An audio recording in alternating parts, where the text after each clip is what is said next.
हाँ जी स्टूडेंट्स, ਤੁਹਾਡਾ ਸਭ ਦਾ ਸਵਾਗਤ ਹੈ ਸਮਾਰਟ ਸਟਾਰਟ ਅਕੈਡਮੀ ਦੇ YouTube ਚੈਨਲ Key.05 ਦੇ ਵਿੱਚ।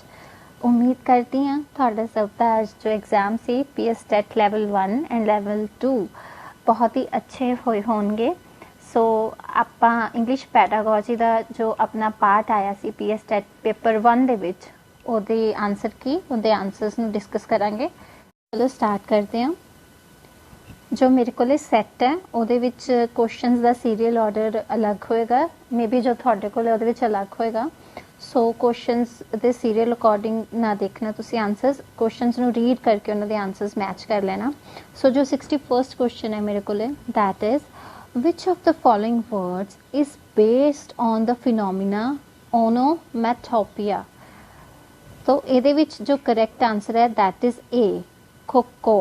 ओके 62 क्वेश्चन देखो, the smallest unit of sound that distinguish one word from another. ਇਹਦਾ आंसर होएगा फनीम, बी ਇਹਦਾ आंसर होएगा। 63rd क्वेश्चन है, इंटेंसिव रीडिंग रेफर्स टू कि जो इंटेंसिव रीडिंग है की है। सो ਇਹਦਾ आंसर होएगा A reading a text for detailed information.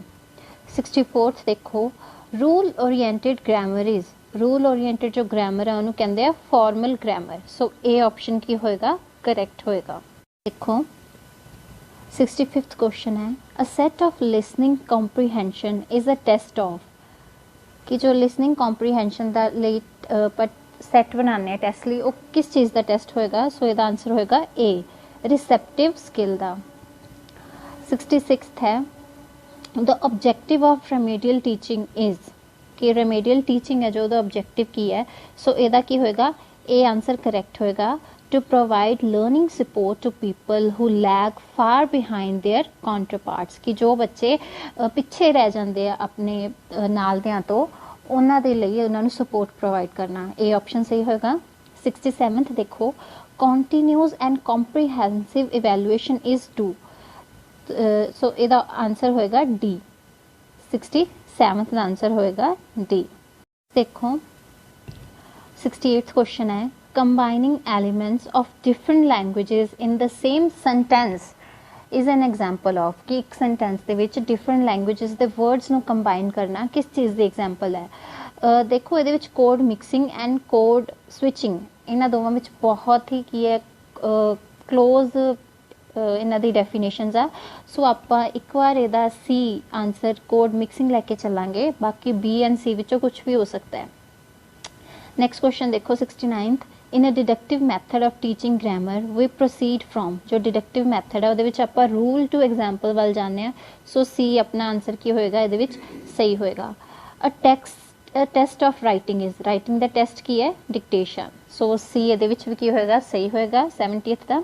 71st question देखो, learning a language is a matter of. Learning a language is a matter of देखो ये भी थोड़ा जा ट्रिकी ये आंसर्स विच है, because language is a skill. Language आपदे आप विच एक स्किल है, बट लर्निंग अ लैंग्वेज की होंदा एक प्रोसैस होंदा है ना। लैंग्वेज नूं लर्न करना एक तरह का प्रोसैस है, बट लैंग्वेज आपदे आप विच एक स्किल है। सो इसदा आंसर ए एंड बी विचों भी कुछ हो सकता, बट एक बार आप बी लैके चलांगे इसदा आंसर। ठीक है,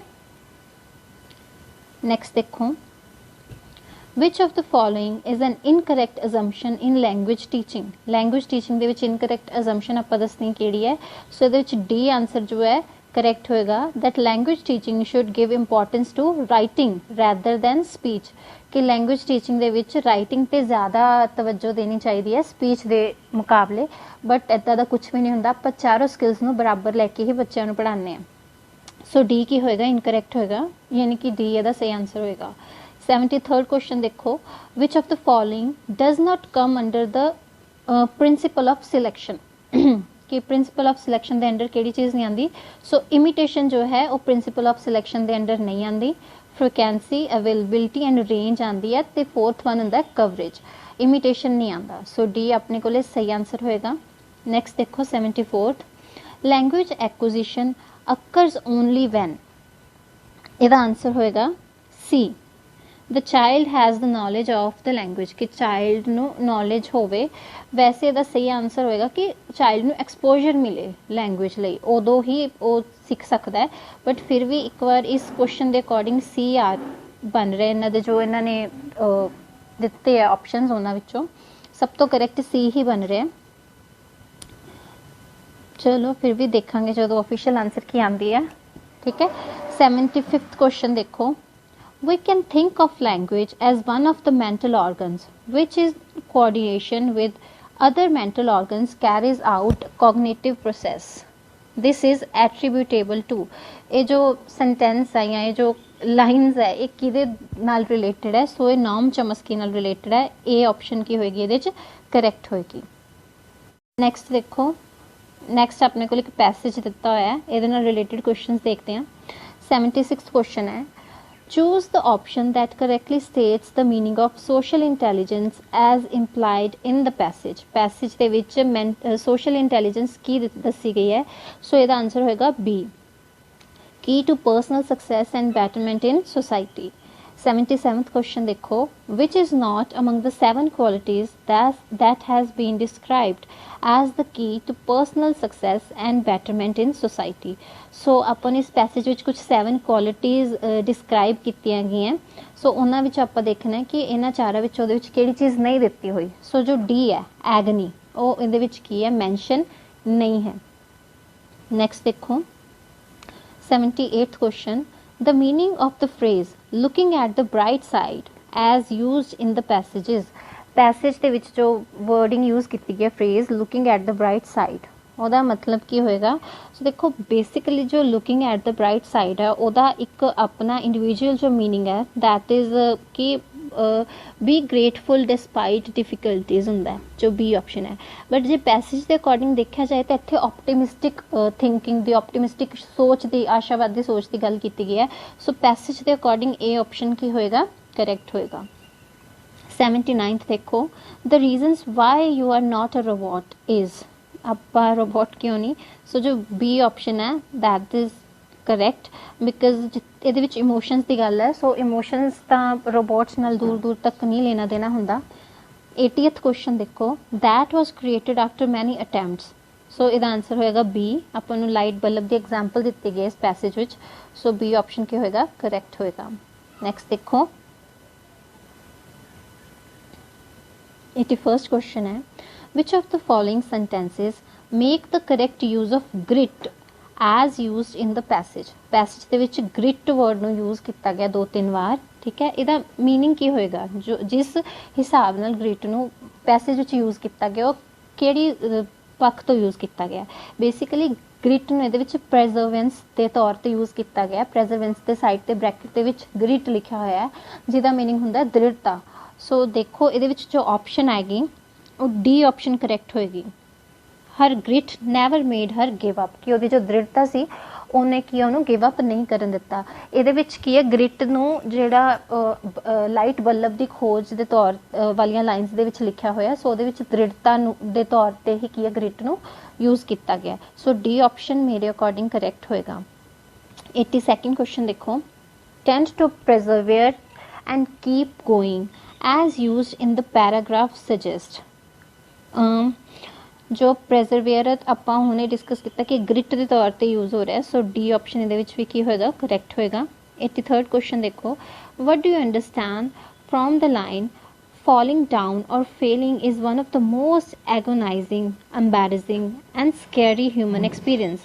so ये जो लाइन है ਇਹਦਾ मीनिंग की बन रहा पैसेज के अकॉर्डिंग। सो ਇਹਦਾ जो आंसर होएगा दैट इज बी, कि जो फेलियर है वो अपन की बहुत ही डीपली इफेक्ट करती है। आप एम्बैरस होने अपने अंदर एगनी आती है ना, स्केयर यानी आप डर जाने। सो बी ऑप्शन की है, अपने इमोशंस ते इफेक्ट करती है, सही होएगी। नेक्स्ट देखो, नेक्स्ट अपन एक होर पैसेज दिता होया है। सो ये रिलेटेड क्वेश्चंस देखते हैं। ये पंचुअलिटी ते सीगा आई थिंक पैसेज। सो ਇਹਦਾ क्वेश्चन 84th है, Napoleon lost the battle of Waterloo in 1815 because, कि नेपोलियन ने जी बैटल सी वो हारी सी क्यों। सो जो पैसेज के अकॉर्डिंग आंसर है that is A, one of his generals came late. Line यही लिखी हुई है कि one of his generals came late, that's why Napoleon ने किया बैटल हार गया हो। सो ए ऑप्शन की होएगा करेक्ट होएगा। देखो 85th है, the consequences of not maintaining punctuality at work. Passage के अकॉर्डिंग दसना है, आंसर की होएगा। सो पैसेज के अकॉर्डिंग इस क्वेश्चन का आंसर होएगा A, invites trouble and worry. 86th question देखो, a word in the passage that means the same as symbol और ट्रेडमार्क इज। ਇਹਦਾ आंसर होएगा सी, हॉलमार्क ਨੂੰ यूज किया गया है सिंबल और ट्रेडमार्क ਲਈ ਦੇ तौर ਤੇ। 87 देखो, a discipline person always gets, ਇਹਦਾ आंसर होएगा D, all of the above, कि उन्हें रिकग्निशन भी मिलती है, एप्रिसिएशन भी एंड सोशल एक्सेप्टेंस भी। नेक्स्ट देखो 88th क्वेश्चन देखो, if you are not disciplined you will. So passage के अकॉर्डिंग ਇਹਦਾ आंसर होएगा ए, वर्क हार्डली और एम्फेसाइजडली। 89th क्वेश्चन देखो, what is not required to implant the virtue of punctuality. So ਇਹਦਾ answer होएगा D, laziness. 90th जो last question है वो देखो, give one word for to keep a strict watch. So D होएगा ਇਹਦਾ answer, punctual. सो हाँ जी स्टूडेंट्स, कमेंट करके ज़रूर दसना कि अपनी आंसर की दे अकॉर्डिंग थोड़े 30 विचों किन्ने मार्क्स बन रहे हैं। कमेंट करके ज़रूर दसना, लाइक एंड शेयर करना ना भूलना। एंड जेडे बच्चा ने हजे तक सबसक्राइब नहीं किया वो सबसक्राइब कर लैन। फिर मिलते हैं अगली video they which. Thanks for watching.